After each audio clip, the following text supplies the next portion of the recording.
खाली पदरे टॉयलेट जीवाकू कुहाଯାଉଛି परोक्षरे रोग संक्रमण हेउ चाहुछि मेडिकल।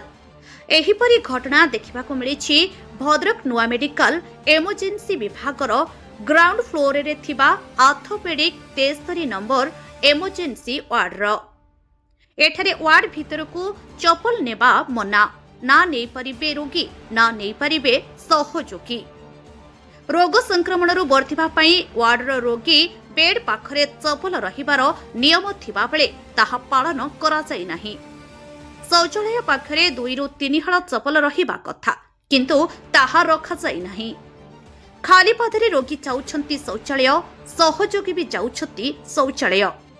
गोटिए पटे अपरिष्कार एवं रोग संक्रमण पई वार्ड भितरकू चपल नेबा पई अनुमति नथिबा स्थले अन्यपटे वार्ड भितर रोगी बेड पाखरे किबा शौचालय पाखरे चपल रखा नथिबा केते दूर समीचीन। एहाद्वारा रोग संक्रमण अधिक हेबार संभावना अछि। पुणी रोगी बेड पाखरे लकर नाही, औषध फल सामग्री आदि रखिबा पई असुविधार सम्मुखीन हेबाकू पडुछि।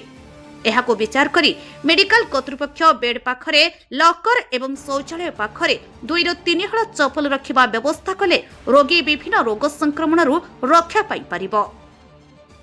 भद्रकरू अमूल्य कुमार माझी रिपोर्ट, अमूल्य लाइव।